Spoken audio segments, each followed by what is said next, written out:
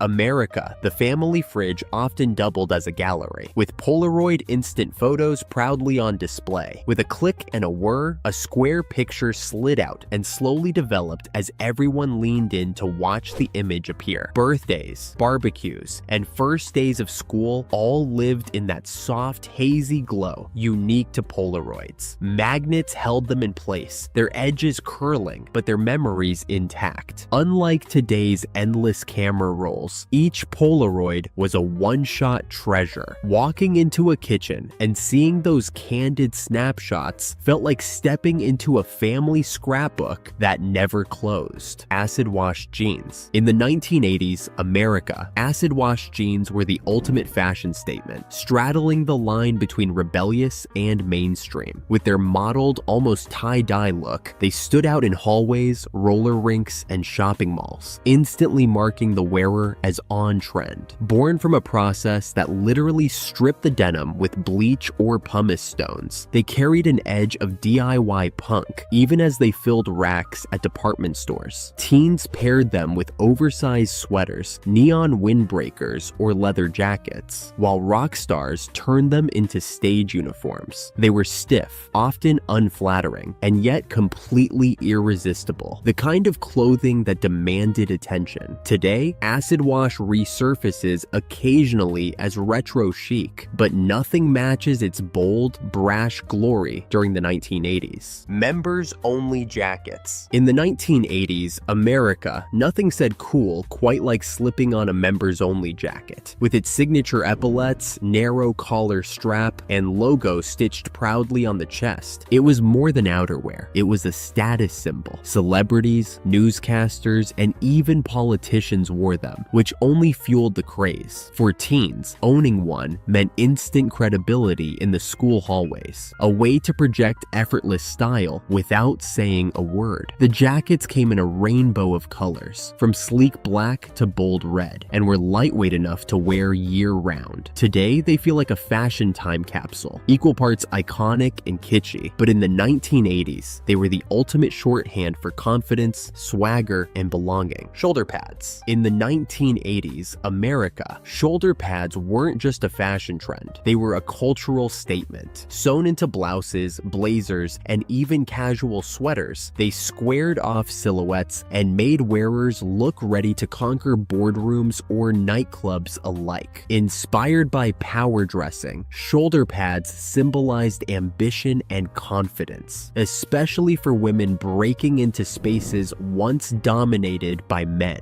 They turned everyday outfits into bold declarations, exaggerating frames, and giving a sense of authority with every padded shrug. Of course, subtle they were not. Many looked like linebackers disguised in pastel polyester. Still, the trend captured the decade's spirit. Big hair, big dreams, and big shoulders to match. Today, they're often mocked, but shoulder pads remain a defining emblem of 1980s style and empowerment. Neon windbreakers. In the 1980s, America, neon windbreakers turned sidewalks and roller rinks into glowing parades of color, bursting in shades of hot pink, lime green, and electric blue. They weren't just jackets. They were declarations of energy and rebellion. Often designed in bold, color-blocked patterns, they zipped lightly against the breeze, while ensuring no one could fade into the background. Teens paired them with acid-washed jeans and chunky sneakers, while joggers lit up city streets with every stride. The fabric crinkled with each movement, announcing your arrival before you spoke. Today, their brightness seems outrageous, but back then, neon wind jelly shoes. In the 1980s America, jelly shoes were the glittering crown of summer fashion, a craze that made playgrounds sparkle. Made of translucent, flexible plastic, often tinted in pinks, purples, or clear with glitter embedded inside, they were cheap, cheerful, and irresistible to kids. The shoes squeaked with every step, sometimes left feet sweaty or covered in little grid marks, but none of that mattered. They shimmered in the sun, paired perfectly with sundresses or shorts, and made their wearers feel instantly stylish. Parents loved them because they were inexpensive and easy to replace, though durability wasn't exactly their strength. Today, jelly shoes are remembered with both nostalgia and a wince, equal parts whimsical accessory and slightly uncomfortable fashion experiment. Swatch watches. In the 1980s, America, Swatch watches turned the simple act of telling time into a fashion statement. These colorful, Swiss-made plastic watches were playful, affordable, and endlessly collectible. With bold patterns, neon hues, and quirky designs, they weren't just about keeping you punctual, they were about showing off your personality on your wrist. Teens stacked multiple swatches at once, treating them like accessories as much as timepieces, while ads promised fun, creativity, and a sense of cool that felt distinctly modern. Parents appreciated their reliability, but kids loved the flair. In a decade defined by excess and expression, Swatch watches captured the mood perfectly. Today, they still pop up as retro icons, reminders of when fashion met function in the brightest possible way. Fanny packs. In the 1980s America, the fanny pack was both practical and proudly fashionable, strapped around waists at theme parks, malls, and airports everywhere. Usually made of nylon in neon or metallic colors, it offered hands-free convenience long before anyone dreamed of crossbody bags or tech backpacks. Parents stuffed them with traveler's checks, maps, and snacks, while kids used them to stash arcade tokens or stickers. They zipped and unzipped unzipped with ease, a small but mighty storage unit that kept essentials close. While some mocked their bulky look, fanny packs symbolized carefree adventure and mobility. Today, they've returned as belt bags in sleek designs, but in the 1980s, they were unapologetically bold, the ultimate companion for anyone on the go. Feathered bangs with Aquanet hairspray. In the 1980s America, feathered bangs were more than a hairstyle. They were a statement. Teens and adults spent mornings teasing, brushing, and shaping their bangs into wings that fanned across the forehead like a bird in flight. The look wasn't complete without Aquanet. Sprayed so heavily, it turned hair into shiny, immovable armor. Its sweet chemical scent lingered in bathrooms, bedrooms, and even school hallways, marking true dedication to fashion. High maintenance though they were, feathered bangs made you feel bold and glamorous, perfectly in step with the decade's bigger is better spirit. Today, they inspire nostalgia and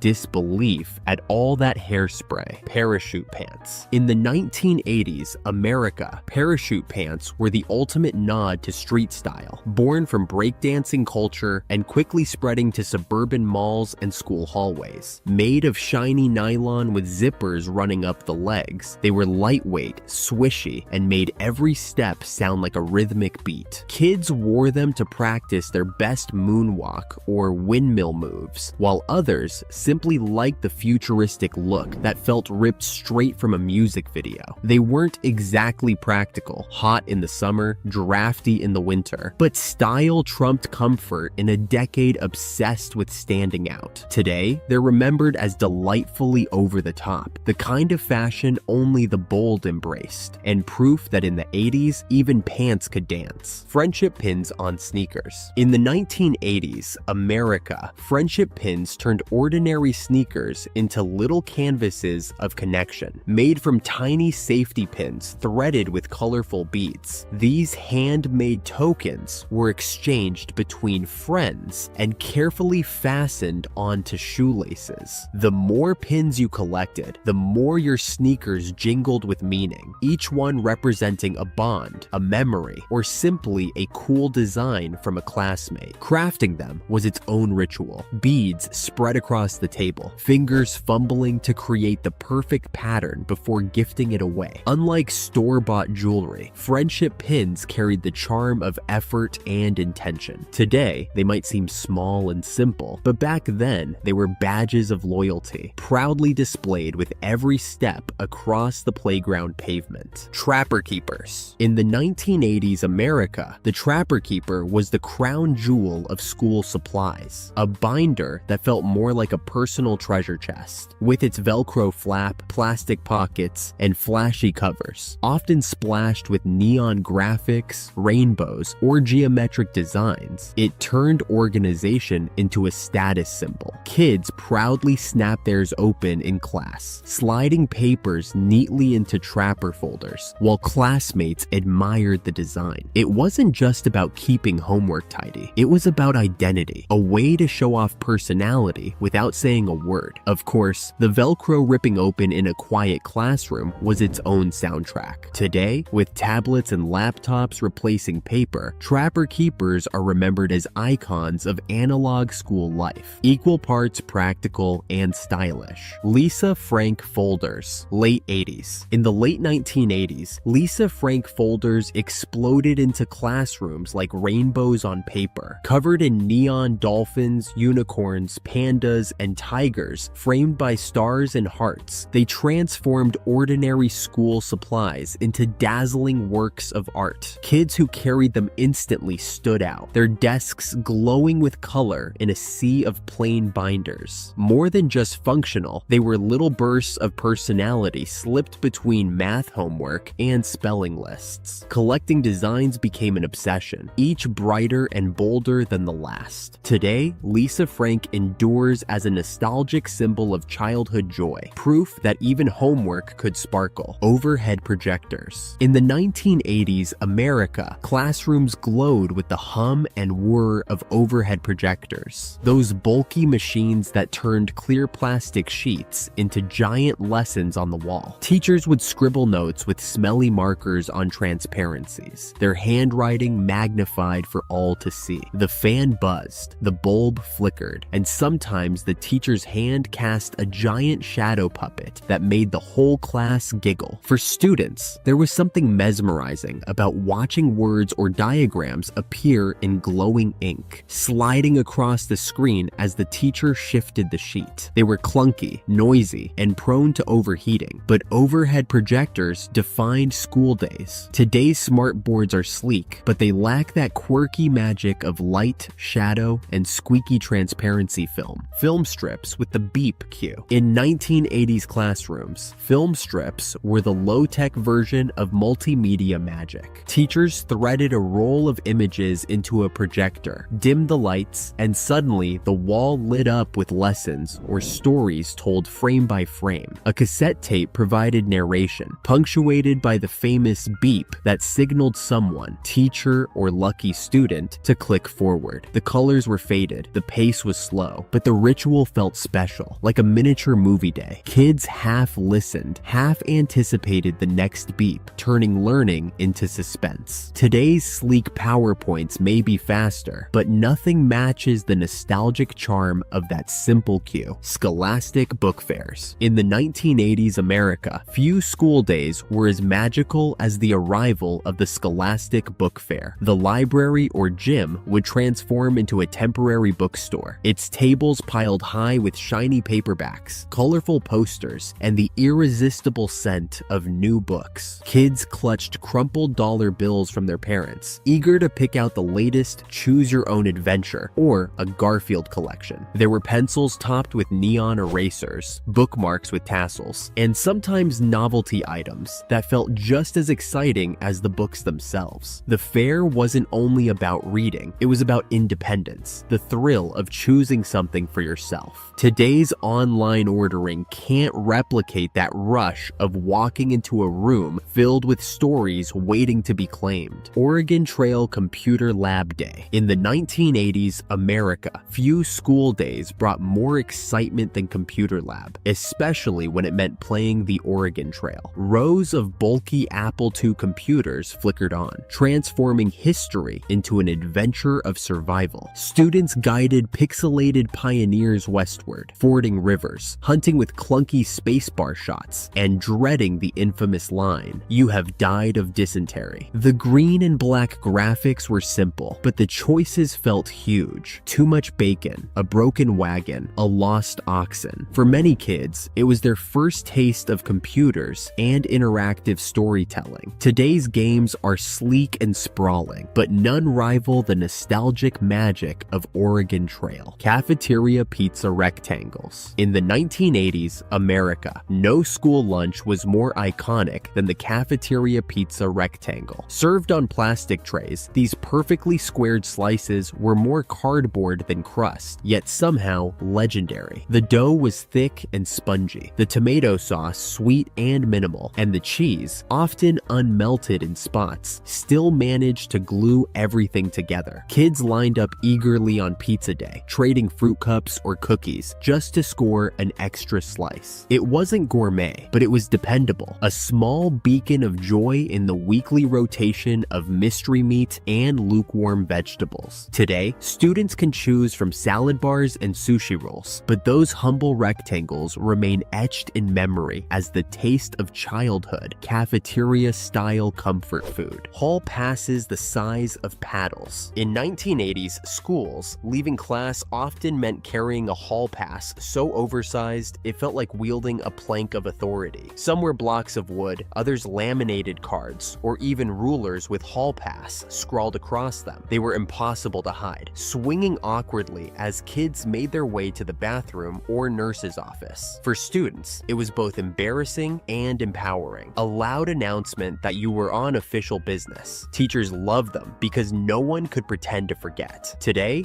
digital signouts and slips of paper have taken over, but those paddle-sized passes remain hilariously unforgettable. Pencil boxes with cartoon characters. In the 1980s America, pencil boxes weren't just containers for school supplies. They were statements of personality. Made of sturdy plastic or metal, they often came decorated associated with beloved cartoon characters like Garfield, Snoopy, or He-Man. Kids proudly showed them off on the first day of school, opening the lids to reveal freshly sharpened pencils, erasers shaped like animals, and maybe a secret stash of stickers. The clicking sound of the latch was as satisfying as the treasure inside, and trading or comparing designs with classmates was a daily ritual. Over time, the boxes grew scuffed and dented, but that only proved they'd been well loved. Today, kids carry sleek pencil pouches, but those colorful boxes remain etched in memory as tiny vaults of childhood. Scratch and sniff stickers. In the 1980s, America, few schoolyard treasures carried more power than scratch and sniff stickers. Teachers often handed them out as rewards, and kids treated them like currency, trading pizza-scented circles for bubblegum or root beer varieties. The ritual was simple but magical. Rub the surface with a finger, lean in close, and suddenly a rush of artificial scent, sweet, fruity, or sometimes downright weird, filled the air. Collecting them in sticker albums became an obsession, each page bursting with neon colors and cartoon faces tied to their quirky smells. Some scents lingered for weeks, others vanished overnight, but the thrill was always the same. Today's rewards might be digital badges, but nothing matches the sensory delight of a scratchable, smelly sticker. Roller rinks. In the 1980s, America, roller rinks were the beating heart of weekend fun, glowing under neon lights, with the thump of pop hits echoing across polished floors. Kids laced up rented skates with orange wheels, wobbling at first before finding their rhythm in loops around the rink. Couples held hands during slow songs, while groups of friends showed off daring spins or clumsy races. The smell of popcorn and nachos drifted from the snack bar, and the DJ's booth ruled the night with requests for Madonna, Prince, or Bon Jovi. For many, roller rinks were a rite of passage, equal parts social scene, fashion runway, and playground. Today, they're rare, but the memory of circling endlessly to music still rolls on. Mall arcades. In the 1980s America, mall arcades were glowing kingdoms of sound and light, filled with rows of upright cabinets flashing bright pixels and blaring 8-bit music. Kids showed up with pockets full of quarters, eager to chase high scores on Pac-Man, Donkey Kong, or the latest fighting game. The air buzzed with joysticks clicking, buttons slamming, and cheers when someone's initials topped the leaderboard. Crowds often gathered around the best players, who became local legends in their own right. After shopping or grabbing pizza, teens flocked to the arcade, a true social hub. Today, games fit in pockets, but nothing matches that communal magic. Drive-in theaters. In the 1980s America, drive-in theaters offered a movie experience that felt both ordinary and magical. Families piled into station wagons with blankets, lawn chairs, and coolers of soda, while teenagers turned the back seat into their own private date night. The giant outdoor screen flickered to life as dusk fell, and the crackling audio came through tinny window speakers or the car radio. Kids often fell asleep before the second feature, curled up under the stars, while parents enjoyed the rare convenience of watching a film without hiring a babysitter. The smell of popcorn drifted from concession stands, mingling with summer air and the sound of crickets. Today, drive-ins are rare novelties, but their charm remains unmatched. A communal ritual of cars, stars, and cinema. Payphones on every corner. In the 1980s America, payphones stood like sentinels on street corners, in malls, and at gas stations, offering a lifeline before cell phones existed. For a quarter, you could call home, check in with friends, or let someone know you'd be late. Phone books often dangled beneath them, pages worn and curled from use. Teens memorized calling card numbers or perfected the art of collect calls to avoid paying. The booths themselves carried a certain atmosphere, graffiti etched into the metal, gum stuck to the receiver, and the faint smell of cigarettes clinging to the air. Today, their absence feels strange, but back then, payphones were part of the landscape, a symbol of connection when communication was rooted in coin coins and patience. Gas station paper road maps. In the 1980s, America, road trips often began with unfolding a paper map picked up at the gas station. Stuffed in glove compartments or wedged behind visors, these oversized guides were both essential and maddening. Parents traced highways with fingers, squinting at tiny print, while kids groaned about the endless folding and refolding. Maps rarely folded back neatly, ending up creased and worn from use. Still, they carried a sense of adventure, routes highlighted in pen, detours stumbled upon, and towns discovered by chance. Today, GPS gives instant precision, but those paper maps made every trip feel like charting unknown territory. Paper concert and movie tickets. In the 1980s, America, concerts and movie nights came with a tangible souvenir, the paper ticket. Bought at box offices, Ticketmaster counters, or even record stores, each stub carried its own excitement, proof that an event was on the horizon. Movie tickets were thin and brightly colored, torn neatly by ushers as you walked into the theater's glowing lobby. Concert tickets felt more special, heavier stock, bold fonts, sometimes holographic designs, small rectangles that promised unforgettable nights of music and noise. Fans often tucked them into wallets or taped them to bedroom walls, where they became tiny trophies of lived experiences. Today's barcodes and mobile scans are convenient, but they lack the charm of those paper stubs, keepsakes of nights worth remembering. Latchkey kids with house keys on shoelaces. In the 1980s America, the term latchkey kid became a cultural shorthand for independence. With both parents often working, many children carried their house key proudly on a shoelace around their necks, a badge of trust and responsibility. After school, they let themselves in, microwaved a snack, and watched TV or did homework until parents came home. It was a mix of freedom and loneliness. Kids learned to fend for themselves, but they also knew the quiet hum of an empty house. The shoelace key dangled like a secret superpower, granting entry to a world without adults. Today, after-school programs and cell phones fill the gap, but the latchkey generation remembers that shoelace key as a symbol of growing up fast. 7-Eleven Slurpees. In the 1980s America, few treats felt as instantly satisfying as a brain-freezing Slurpee from 7-Eleven. The brightly lit machines churned with swirling neon colors, cherry red, Coke brown, electric blue raspberry, inviting kids to mix flavors into wild concoctions. Clutching a giant plastic cup, you pulled the lever and watched the icy slush spill out in a frosty waterfall, daring yourself to fill it just to the brim without overflowing. On hot summer days, the first sip was a rush of sugar and cold that could stop you in your tracks with an instant headache. Friends compared tongue stains while loitering outside the store, straws clicking against plastic domes. Today, Slurpees still exist, but in the 1980s, they were pure frozen magic. Shopping malls as teen hangouts. In the 1980s America, shopping malls were more than retail centers. They were teenage playgrounds. On weekends, groups of friends roamed the shiny corridors, sipping sodas, flipping through records, and trying on clothes they'd never buy. The food court was the social hub, where pizza slices, pretzels, and frozen yogurt fueled gossip and laughter. Arcades buzzed nearby, while department stores doubled as runways for impromptu fashion shows. Parents viewed malls as safe, so dropping teens off became routine. For kids, it was freedom under fluorescent lights, a place to see, be seen, and belong. Online shopping is convenient, but malls once defined teen culture. Glamour Shots Portrait Studios. In the 1980s, America, Glamour Shots Portrait Studios offered everyday people the chance to feel like superstars for an afternoon. Tucked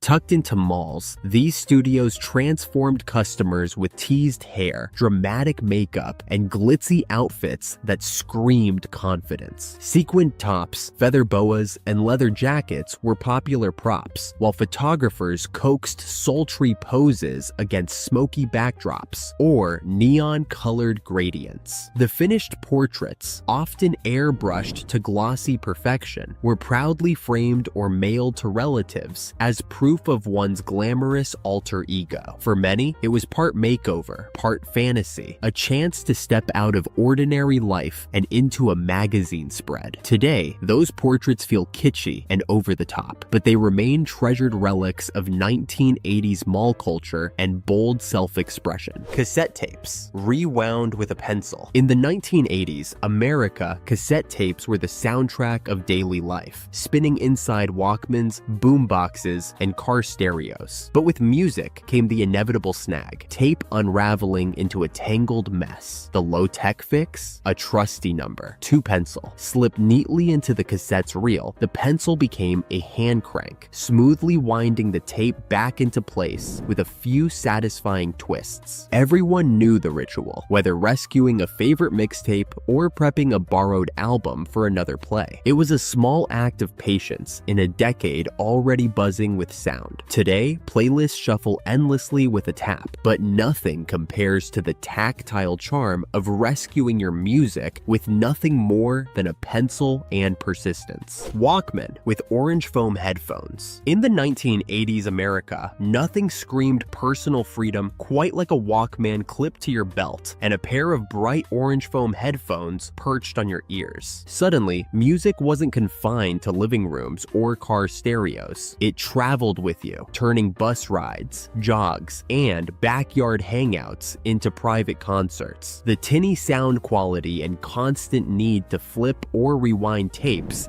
didn't matter. What mattered was the ability to drown out the world with your own soundtrack. Teens traded mixtapes, carefully curated collections of songs that played like love letters or friendship badges, and the Walkman made them portable magic. Today, sleek earbuds stream endless playlists, but nothing beats the nostalgic thrill of snapping in a cassette and pressing play. MTV playing only music videos. In the 1980s America, MTV burst onto cable with a revolutionary promise: music videos all day and night. Launching in 1981 with Video Killed the Radio Star, it changed how people experienced music. Suddenly, songs weren't just heard, they were watched. Teens rushed home to see Madonna, Michael Jackson, Prince, or Duran Duran, copying their styles in schools and malls. The channel felt edgy and unpredictable, a cultural engine where trends were born overnight. Bands became stars through their videos, not just their sound. Today, MTV is dominated by reality shows, but in the 80s, it was a non-stop jukebox that defined a generation.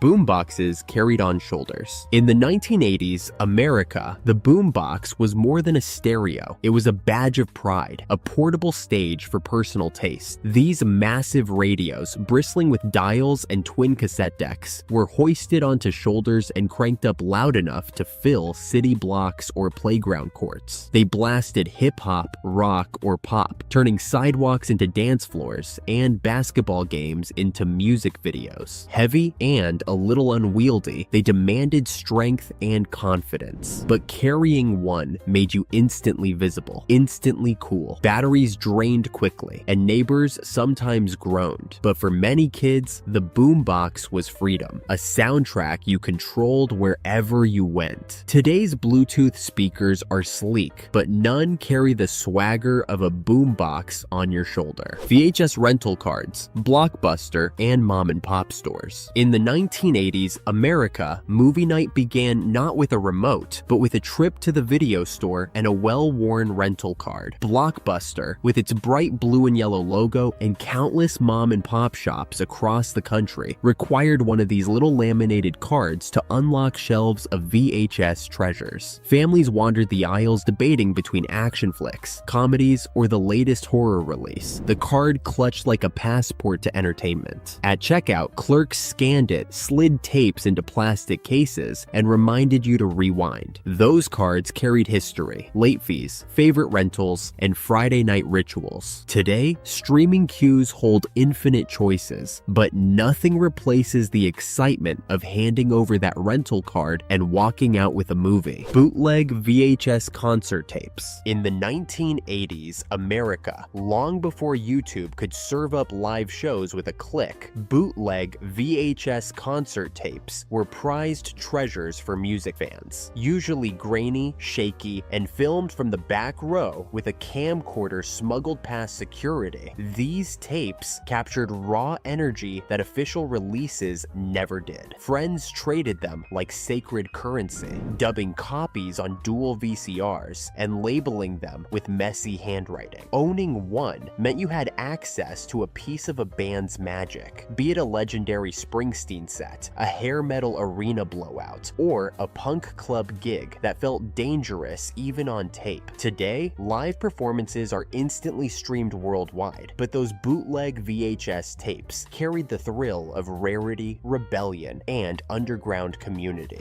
Garbage Pail Kids trading cards. In the 1980s, America, Garbage Pail Kids were the mischievous counterpart to baseball cards, gleefully gross and hilariously rebellious, with characters dripping in slime, snot, or absurd deformities. They poked fun at polished childhood culture. Kids howled over names like Atom Bomb and Leaky Lindsay, trading doubles at recess and daring each other to collect the most outrageous designs. Parents and teachers frowned, which only added to their appeal. Each pack came with a chalky stick of gum that fell apart instantly, but the cards were the real treasure. Today, they're quirky collector's items, but back then, they were playground gold. Saturday morning cartoons. In the 1980s, America, Saturday mornings belonged to kids and the glowing TV screen. Before streaming made cartoons available anytime, children woke up early, poured themselves a bowl of sugary cereal, and settled in for hours of animated magic. Networks stacked the morning with shows like He-Man, Smurfs, Transformers, and Looney Tunes, each one punctuated by jingles for toys and snacks kids instantly added to their wish lists. It felt like a weekly holiday, a reward after 5 long school days, when parents could sleep in while the house buzzed with cartoon voices and laughter. Today's on-demand culture has erased that sense of anticipation, but Saturday morning cartoons remain legendary. Shared moments when entire generations of kids tuned in together. Happy Meal toys as collectibles. In the 1980s, America, McDonald's Happy Meals delivered more than food. They delivered excitement in the form of a tiny toy. Tied to blockbuster movies or Saturday morning cartoons, these plastic treasures turned an ordinary meal into an event. Kids tore open the cardboard box with anticipation, hoping for the latest collectible, from Muppet Babies to transforming McNugget characters. Some sets sparked playground trading frenzies, each toy treated like gold. Parents sighed at the clutter, but often saved a few, sensing their charm. Happy Meal toys still exist today, but in the 1980s, they were pure magic, the fast food prize every kid craved. Wrestling on Saturday mornings. In the 1980s America, Saturday mornings weren't just about cartoons. They were also prime time for larger-than-life wrestling spectacles. Kids tuned in to see colorful heroes and villains like Hulk Hogan, Macho Man, Randy Savage, and Andre the Giant dominate the ring with dramatic flair. The matches were loud, theatrical, and often absurd, but that was the appeal. Storylines of good versus evil played out with body slams, flying elbows, and plenty of shouting into microphones. For young fans, it was part sport, part soap opera, and completely mesmerizing. Friends reenacted moves in backyards, while parents shook their heads at the over-the-top drama. Today, wrestling has gone global and polished, but those Saturday mornings felt raw, wild, and utterly unforgettable. Yellow Pages. In the 1980s, America, the Yellow Pages were as essential to a household as the phone itself. Delivered in thick, hefty volumes that could double as a doorstop, they contained the entire world of local businesses, from plumbers to pizza shops. Need a mechanic? Flip to M. Search searching for a florist? Thumb through the pastel ads with bold fonts and clip art roses. The sound of pages flipping was often followed by someone jotting down a number on a scrap of paper before dialing on the rotary phone nearby. Kids used them as makeshift booster seats, while parents relied on them for everything. Today, online searches provide instant results, but the yellow pages once embodied the organized chaos of everyday problem solving. Clothespins on backyard clotheslines. In the 1980s, America, backyard clotheslines dotted neighborhoods, with wooden clothespins holding up rows of freshly washed laundry. Sheets and shirts flapped like flags in the breeze, transforming ordinary yards into galleries of daily life. The scent of sun-dried fabric was unmatched, clean, crisp, and touched by the outdoors in a way dryers couldn't mimic. Children played hide and seek between the swaying rows while parents pinned each piece with practiced ease. Sometimes a strong gust sent socks tumbling into the grass, but that was part of the charm. Today, dryers rule, yet those simple clothespins evoke a nostalgic rhythm of thrift, patience, and chores beneath the open sky. Heavy vacuum cleaners. In the 1980s, America, vacuuming was less a chore and more a workout thanks to the hulking machines that rumbled across shag carpet. These vacuums were tall, metal-bodied, and heavy enough to make lugging them upstairs feel like punishment. Their cords stretched only so far, forcing constant unplugging and replugging from room to room. The roar was deafening, drowning out televisions and conversations, while the dust bag puffed ominously if overfilled. Yet for all their bulk, there was a strange satisfaction in the deep lines they left behind in the carpet, proof of a job well done. Today's lightweight, cordless models glide effortlessly, but those heavy vacuums embodied the no-nonsense durability of the era. Machines built to last, even if your arms didn't. Writing checks at the grocery store. In the 1980s, America, a trip to the grocery store often ended with the ritual of writing a check at the register. While kids begged for candy in the checkout aisle, parents pulled out a checkbook, carefully filled in the date, the total, and signed with a flourish as the line behind them grew restless. Clerks sometimes asked for ID, jotting down a driver's license number right on the check. It was slow, deliberate, and a little tedious, but it was the norm before debit cards or tap to pay made transactions instant. The sound of paper tearing from the checkbook was a familiar punctuation to every shopping trip. Today, checks are rare, but once they were the grocery store's universal currency. Tupperware burping parties. In the 1980s America, Tupperware was more than storage. It was an event. Women gathered in living rooms for parties where colorful bowls and gadgets were displayed like treasures. The highlight was always the burp, that satisfying pop of the lid sealing freshness. Between demonstrations, guests laughed, snacked, and swapped tips, while quietly competing to snag the cleverest container. For many, these parties weren't just about plastic. They offered community, connection, and even a source of income. Today, online shopping makes food storage effortless, but Tupperware parties remain a cheerful symbol of ingenuity, friendship, and the unique charm of shared domestic life. Fuses replaced in the basement. In the 1980s America, a sudden blackout often meant someone heading down to the basement to replace a blown fuse. Unlike today's simple flip of a breaker switch, older fuse boxes required unscrewing a round glass fuse and swapping it for a fresh one from the cardboard box every household kept nearby. The basement smelled of concrete and damp laundry, and the dim bulb overhead made the task feel just a little ominous. Kids watched nervously as parents muttered under their breath, hoping the lights would flicker back on. It was a small but regular ritual of homeownership, a reminder that electricity came with quirks and inconveniences. Today's breaker panels are effortless, but fuses carried their own gritty charm. Powdered laundry detergent scooped by hand. In the 1980s America, laundry day often began with the thunk of a cardboard box of powdered detergent hitting the top of the washer. Inside sat a plastic scoop, buried in heaps of brightly scented powder that promised to tackle grass stains and spilled Kool-Aid with equal force. Parents measured by eye, sometimes spilling little clouds of soap dust across the lid, leaving behind that unmistakable fresh laundry smell. The detergent clumped in humid weather and left stubborn specks if not dissolved properly, but it was the standard in nearly every household. Liquid formulas and pods dominate now, but back then, plunging that scoop into a gritty box of detergent felt like part of the weekly rhythm of keeping life clean. Milk cartons in school cafeterias. In the 1980s America, no school lunch was complete without the small cardboard milk carton perched on every tray. Offered in white or chocolate, the cartons were squat and sturdy, sealed with a fold that demanded a bit of finesse to open without splattering across your shirt. Kids learned the trick of pinching the sides just right, though accidents were common and sometimes hilarious. The milk was often lukewarm, but it was part of the ritual, sipped alongside pizza rectangles or sloppy joes. Many students turned the empty cartons into toys, puffing air into them until they popped with a loud crack. Today, plastic bottles and juice boxes have taken over, but those little cartons remain iconic symbols of cafeteria life. Typewriters for homework essays. In the 1980s America, many students wrote homework essays on heavy typewriters, their keys clattering late into the night. Each letter struck the ribbon with a satisfying smack, leaving behind the unmistakable weight of effort. Mistakes were costly, either starting over or carefully applying white correction fluid, waving the page dry before retyping. Long assignments demanded focus, since one error could mean redoing an entire sheet. Still, there was pride in stacking crisp, typed pages, proof of persistence and care. Parents sometimes hovered, offering spelling help or simply enjoying the rhythmic sound. Computers eventually replaced them, but typewriters made schoolwork feel permanent and real. Carbon copy receipt books. In the 1980s, America, before digital registers and emailed confirmations, carbon copy receipt books were the everyday tool of transactions. Small businesses, babysitters, mechanics, and even school fundraisers relied on them to track payments. You'd press a ballpoint pen hard against the top sheet, the ink bleeding through onto the thin blue copy beneath. The original went to the customer, while the duplicate stayed in the book, a permanent record in smudged handwriting. Sometimes the carbon paper left stains on your fingers, and more than one sheet tore under the pressure of a heavy hand. Despite their messiness, they carried a certain authority, proof of an agreement made. Today's receipts are instant and digital, but carbon copies had undeniable permanence. Potluck suppers. In the 1980s America, potluck suppers were a staple of community life, bringing neighbors, church groups, and families together around long folding tables laden with mismatched dishes. Every guest arrived with a casserole, crock pot, or dessert balanced carefully in hand, proud to contribute their specialty. The spread was a patchwork of flavors: macaroni salads beside baked beans, deviled eggs beside jello molds, each dish telling a quiet story of the cook who made it. Kids darted between tables with paper plates piled high, while adults swapped recipes and gossip over styrofoam cups of punch. Potlucks weren't about gourmet dining. They were about sharing, stretching food, and building connections. Today's catered events feel polished, but they lack the warmth of those homemade gatherings. Block parties with folding chairs. In the 1980s, America, summer evenings often meant entire neighborhoods spilling out into the street for block parties, a tradition stitched together with folding chairs, picnic tables, and plenty of homemade food. Parents grilled burgers while kids zipped up and down on bikes, their laughter echoing between parked cars. Someone always brought a boombox, blasting pop hits that mixed with the smell of charcoal and sunscreen. Folding chairs lined the sidewalks in mismatched rows, where neighbors sat shoulder to shoulder swapping stories long after the sun dipped below the rooftops. These gatherings were simple but powerful, a reminder that community wasn't just who lived nearby, but who showed up. Today, social media connects us, but block parties truly united us. Bake sales with Rice Krispies treats. In the 1980s America, bake sales were the beating heart of school fundraisers and community events, and nothing disappeared faster from the folding tables than Rice Krispies treats. Wrapped in plastic wrap or cut into uneven squares, they gleamed with buttery marshmallow shine, sticking slightly to your fingers as you pulled them apart. Moms and grandmas whipped up batches in minutes, melting marshmallows on stovetops and stirring cereal with wooden spoons before pressing the gooey mix into pans. At $1 a square, they sold faster than brownies or cupcakes, partly because they were light, chewy, and nostalgic even then. Today, gourmet desserts crowd fundraisers, but those simple, sticky bars remain the ultimate symbol of homemade generosity and school spirit. Avon ladies ringing the doorbell. In the 1980s, America, the knock of the Avon lady was as familiar as the mailman's visit. Neatly dressed and carrying a bag of catalogs and samples, she brought beauty products straight to the doorstep. Moms flipped through glossy pages filled with bubble bath swans, tiny perfume bottles, and lipsticks in shades with glamorous names. Kids loved the miniature samples, swiping on lipsticks or sniffing lotion packets with delight. For many women, Avon was more than shopping. It was conversation and connection woven into the week. Today, cosmetics arrive online in seconds, but nothing matches the personal charm of Avon ladies at the door. Paperboys, tossing newspapers from bikes. In the 1980s, America, mornings often began with the thud of a newspaper hitting the porch, delivered by a local paperboy pedaling through quiet streets at dawn. Armed with a canvas bag slung across his shoulder, he balanced stacks of folded papers while steering his bike with practiced ease. Some landed perfectly on doorsteps, others skidded into bushes, but either way, the ritual was part of daily life. For many kids, it was their first job, waking up early, braving rain or snow, and collecting subscription money door to door. Neighbors knew their paperboy by name, and his reliability tied the community together. Today, digital headlines arrive instantly, but those bike-riding messengers once carried the news with grit and a steady arm. Door-to-door fundraisers with candy bars. In the 1980s,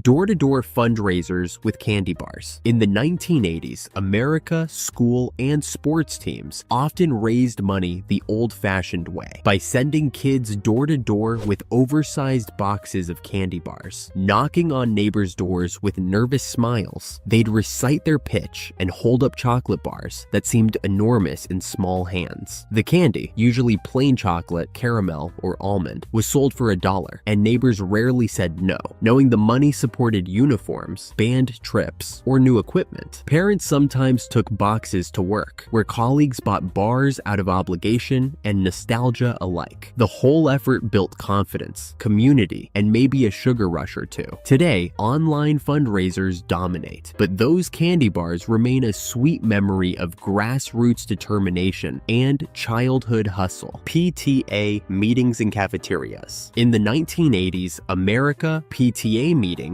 were fixtures of school life, often held in cafeterias that still smelled faintly of pizza rectangles and chocolate milk. Folding chairs scraped across the linoleum as parents gathered under fluorescent lights, balancing styrofoam cups of coffee while teachers reviewed budgets, bake sales, and field trip plans. The principal stood at the front with a microphone that squealed at least once, while parents exchanged knowing glances about fundraisers or the spring carnival. Kids sometimes tagged along, wandering between tables or doing homework in the corner. These meetings weren't glamorous, but they were community in action, neighbors working together for their children's education. Today, emails and Zoom calls dominate, but those cafeteria gatherings embodied grassroots involvement. Neighborhood watch signs. In the 1980s, America, neighborhood watch signs popped up on street corners stores and telephone poles, simple metal warnings featuring an ominous silhouette, and bold letters announcing that residents were watching. They were part deterrent, part reassurance, a reminder that neighbors looked out for one another in an era when latchkey kids and rising crime rates shaped suburban life. Parents felt safer knowing the community was vigilant, while kids saw the signs as mysterious, almost like badges of a secret club. The presence of those signs symbolized unity, an unspoken agreement that people cared about protecting their streets. Today, security cameras and apps track suspicious activity, but back then, a small reflective sign carried the weight of neighborhood trust and watchfulness. Bulletin boards at supermarkets. In the 1980s, America supermarket bulletin boards were the neighborhood social hub, tucked near entrances beside gumball machines or coin rides. Covered in handwritten notes and flyers, they advertised babysitting, lawn mowing, piano lessons, and puppies for sale. Missing pet posters hung alongside church announcements and carpool requests, each paper fluttering as shoppers passed. Parents paused to scan the listings while kids begged for candy nearby, and sometimes familiar handwriting revealed a neighbor's post. Messy but personal, the boards reflected the heartbeat of community life. Today, apps and online forums connect us instantly, but those bulletin boards once did it with paper and pins. Station wagons with wood paneling. In the 1980s, America, the family station wagon was more than a car. It was a rolling symbol of suburban life. With faux wood paneling stretched along the sides, these long boxy vehicles hauled kids, groceries, and vacation gear with room to spare. The rear-facing back seat was both a thrill and a punishment, forcing siblings to stare at traffic and make faces at strangers. Road trips meant coolers wedged between seats, cassette tapes blasting from the dash, and luggage strapped precariously to the roof. Clunky and uncool by modern standards, the wood-paneled wagon was dependable and unmistakably domestic. Today, SUVs and minivans have replaced them, but those retro wagons remain iconic, remembered fondly as the family workhorses of a generation. AAA Triptychs map booklets. In the 1980s, America family road trips often began with a stop at AAA to pick up the trusty triptych map booklet. Spiral-bound and easy to flip, these guides broke long drives into strips, showing highways, exits, rest stops, and quirky roadside attractions. Parents pored over them in the front seat, tracing progress with fingers, while kids craned forward to ask, "Are we there yet?" By the end of a trip, pages were smudged with coffee stains and highlighter marks. More than maps, they were companions. Today, GPS gives turn-by-turn precision, but triptychs carried the joy of navigation as part of the adventure. Cartoon sunshades in car windows. In the 1980s, America, long car rides often meant staring out the window at the world framed by a brightly colored cartoon sunshade. Popular characters like Garfield, Snoopy, or Looney Tunes smiled from flimsy plastic sheets clipped to the glass. Their job to keep the sun out of kids' eyes on endless road trips. They flapped slightly when the windows rolled down, faded under the summer heat, and sometimes cracked after too much folding, but they gave every car a touch of personality. Kids in the back seat felt a little cooler behind their favorite characters, while parents appreciated the small shield against whining about the sun. Today's cars boast tinted windows and sleek shades, but cartoon sunshades were simple childhood magic. Family coolers packed with sandwiches. In the 1980s, America, no road trip or day at the park was complete without the trusty family cooler, usually a bulky rectangle in bright red or blue. Inside, layers of wax paper wrapped sandwiches, cans of soda, and bags of chips were carefully packed alongside rattling ice cubes. Opening the lid released a mix of cold air and the smell of bologna, cheese, and mustard. Parents prided themselves on stretching dollars by avoiding pricey roadside diners, while kids grumbled but secretly loved the familiar taste of a cooler lunch at a rest stop picnic table. Drinks chilled at the bottom were a reward for digging deep. Today, drive-thrus dominate, dominate, but family coolers once defined travel: thrifty, simple, and full of love. Payphones at highway rest stops. In the 1980s America, highway rest stops weren't just about stretching legs or grabbing a soda. They were also lifelines of communication, thanks to rows of payphones. Mounted on walls or standing in metal booths, these phones offered travelers a way to call home, check directions, or report delays long before cell phones existed. Drivers dug for quarters or carefully typed out calling card numbers, their voices echoing over the hum of vending machines and the roar of trucks outside. Kids leaned against sticky walls while parents jotted notes on maps, trying to sound cheerful despite static on the line. Today, rest stops boast Wi-Fi and charging stations, but those payphones once carried the weight of connection across miles of asphalt. Motels with coin-operated vibrating beds. In the 1980s, America, roadside motels offered a quirky novelty that kids found hilarious and adults found vaguely indulgent: the coin-operated vibrating bed. For a quarter dropped into a metal box bolted to the frame, the entire mattress buzzed to life, shaking with a steady hum that was equal parts soothing and absurd. Families on road trips begged to try it, while parents laughed at the gimmick as loose change rattled on the nightstand. The vibrations rarely lasted more than a few minutes, but they turned an ordinary overnight stop into a story worth retelling. Today, the feature feels kitschy, even bizarre, but back then, those magic fingers beds were a roadside attraction in themselves, blending humor with a hint of luxury. Gas attendants pumping fuel in some states. In the 1980s, America, pulling into a gas station often meant staying in the car while an attendant did the work. In states like New Jersey and Oregon, self-service wasn't the norm. Uniformed attendants greeted drivers, filled tanks, cleaned windshields, and sometimes checked the oil. Kids pressed their noses to the window, fascinated by the ritual, while parents handed over cash and exchanged a few friendly words. It was convenient, personal, and part of everyday life. Today, most of us swipe cards and pump our own gas, but the memory of attendants waving you off remains a symbol of a slower, friendlier era. Penny press souvenir machines. In the 1980s, America, family road trips often ended with kids begging for a turn at the penny press souvenir machine, usually stationed at theme parks, museums, or roadside attractions. For 50 cents and a shiny penny, you could crank a heavy metal wheel and watch your coin stretch into an oval, stamped with a design of the place you'd visited. The process was slow, clunky, and oddly satisfying as the gears groaned and the penny emerged warm to the touch. Children collected them like treasures, tucking them into little books or pockets as proof of adventures. Today, sleek souvenir shops sell everything from magnets to snow globes, but nothing matched the thrill of making your own keepsake from pocket change. Disposable Polaroid cameras. In the 1980s America, disposable Polaroid cameras offered families and friends an easy way to capture life's little moments without fuss. Sold in convenience stores and drugstores, these lightweight cameras were preloaded with film and designed to be used, developed, and forgotten. Vacationers carried them to beaches, birthday parties, and road trips, snapping candid shots without worrying about settings or lenses. Each click came with a satisfying mechanical snap, and the anticipation of dropping it off for developing was half the fun. The photos, often slightly blurry or off-centered, carried a charm that felt honest and unpolished. Today, smartphones produce flawless images instantly, but disposable Polaroids embodied the joy of imperfection, freezing 1980s memories in their raw, unedited glow. Travel bingo boards for kids. In the 1980s, America, long car rides were made bearable with travel bingo boards, the ultimate boredom buster. These colorful plastic boards featured little windows. Kids slid shut when they spotted cows, stop signs, gas stations, or convertibles speeding by. Siblings competed fiercely, clicking tiles with triumph, while parents enjoyed a rare stretch of quiet in the front seat. Simple, yet endlessly entertaining, the boards turned miles of highway into scavenger scavenger hunts. Over time, many grew worn from constant use, with faded pictures or sticky windows. Today, kids turn to tablets and handheld games, but those bingo boards made road trips unforgettable adventures. ViewMaster Reels. In the 1980s, America, the ViewMaster was a tiny gateway to other worlds. Powered by simple plastic reels clicked through a handheld viewer. Each reel held pairs of tiny slides that transformed into 3D images when held up to the light. Kids marveled as scenes from cartoons, fairy tales, or even travel destinations popped into depth and color with every flick of the lever. Collections of reels often sat in shoeboxes, traded among friends, or pulled out during rainy afternoons. The experience was quiet, almost magical. No batteries, no screens, just pure imagination sparked by light and plastic. Today, virtual reality headsets promise immersive adventures, but nothing matches the nostalgic charm of tilting a ViewMaster to catch the picture just right. Etch-a-Sketch. In the 1980s America, the Etch-a-Sketch was a childhood classic, equal parts toy and artistic challenge. With its bright red frame and gray screen, it invited kids to twist the two white knobs, one for vertical, one for horizontal, to create shaky lines that slowly formed into houses, stick figures, or elaborate squiggles. Mastering curves was nearly impossible, but that was part of the fun. Every drawing felt like an accomplishment, even if it was just a crooked square. And when it was time to start over, a quick shake cleared the screen with a satisfying swoosh, erasing mistakes like magic. Today, tablets let kids draw with endless precision, but the Etch-a-Sketch embodied patience, persistence, and the joy of imperfection in creativity. Teddy Ruxpin Talking Bear. In the 1980s America, Teddy Ruxpin was more than a toy. He was a storybook friend brought to life. This animatronic bear, with his soft fur and friendly eyes, captivated kids by moving his mouth and eyes in sync with cassette tapes loaded into his back. He read stories aloud, turning bedtime into a performance and making children feel like they had a personal narrator. Friends gathered around to listen, mesmerized by the bear's gentle voice and lifelike movements, even if the mechanics sometimes clicked or whirred audibly. Teddy quickly became a cultural phenomenon, topping wish lists and dominating toy aisles. Today, digital assistants tell stories with ease, but none hold the same warmth and charm as that talking bear from the 1980s. Glow-in-the-dark ceiling stars. In the 1980s America, no kid's bedroom felt complete without glow-in-the-dark ceiling stars. Sold in tiny plastic bags at toy stores, they were stuck to walls and ceilings with gummy adhesive, turning plain rooms into homemade galaxies. By day, they looked like dull cutouts, but at night, they shimmered with a soft green glow that felt magical. Kids lay in bed imagining rocket ships, constellations, or drifting through space as the stars faded slowly into darkness. Some eventually peeled off, leaving sticky spots behind, but no one cared. Today's LED projectors create dazzling skies, yet those glowing stickers remain timeless symbols of wonder. Board games missing pieces. In the 1980s, America, every family seemed to have a stack of board games in the closet, and nearly all of them were missing at least one crucial piece. Monopoly limped along with a button standing in for the lost shoe, and Clue often required creative guessing when a weapon card had vanished years earlier. Despite the gaps, the games carried on, fueled by house rules and imagination. Siblings argued over who got the improvised tokens, while parents shrugged, reminding everyone it was about fun, not perfection. Boxes grew tattered, dice rolled under couches, and spinners bent out of shape, but the laughter always returned. Today, pristine digital versions exist, yet nothing beats the charm of those imperfect family game nights. Cabbage Patch Kids with adoption certificates. In the 1980s, America, few toys sparked more frenzy than Cabbage Patch Kids. Those soft-bodied dolls with round, dimpled faces and yarn hair. What set them apart wasn't just their look, but the idea that each one came with an adoption certificate, complete with a unique name and birth date. dominate. Kids proudly adopted their dolls, signing official papers and treating them like real family members. The dolls became instant companions, dragged to school, tucked into beds, and dressed in endless outfits. Stores couldn't keep them in stock, leading to holiday shopping frenzies and long lines. Today, the craze is remembered with equal parts nostalgia and disbelief. But those adoption certificates made every child feel like a parent, giving playtime an unforgettable sense of responsibility. Pogo balls. In the 1980s, America, playgrounds, and driveways came alive with pogo balls, those quirky toys that looked like rubber planets trapped inside a plastic ring. Kids balanced their feet on the platform and gripped the ball between their legs, bouncing awkwardly at first before mastering a rhythm that felt like flying. They weren't the most practical toys. Falls and scraped knees were common, but that was part of the thrill. Pogo balls demanded balance, coordination, and a little courage, rewarding persistence with the satisfying bounce of success. The bright neon colors made them instantly eye-catching, a toy as much about style as play. Today, hoverboards and scooters dominate, but pogo balls remain a nostalgic reminder of 1980s energy and fearless fun. Pound puppies. In the 1980s, America, pound puppies captured hearts with their droopy eyes, floppy ears, and soft plush bodies that begged to be hugged. Each stuffed puppy came with its own adoption certificate, letting kids imagine they were rescuing a loyal friend from the pound. They came in different colors and sizes, often tucked into cardboard dog houses that doubled as packaging and playsets. Children gave them names, carried them to school, and tucked them under their arms at bedtime, forming bonds that felt real. Pound puppies weren't flashy or noisy, but their charm lay in their gentle comfort. Today, they've resurfaced as retro collectibles, but in the 1980s, they were symbols of compassion, imagination, and unconditional childhood companionship. Big Wheels plastic tricycles. In the 1980s, America, Big Wheels ruled the sidewalks, giving kids their first taste of speed and independence. These low-slung plastic tricycles, with oversized front wheels and brightly colored frames, were cheap, sturdy, and endlessly fun. Children pedaled furiously down driveways, skidding around corners as the plastic wheels screeched against pavement. Neighborhood races often ended in scraped knees and bruises, but the thrill made it worthwhile. Though pedals cracked and tires wore thin,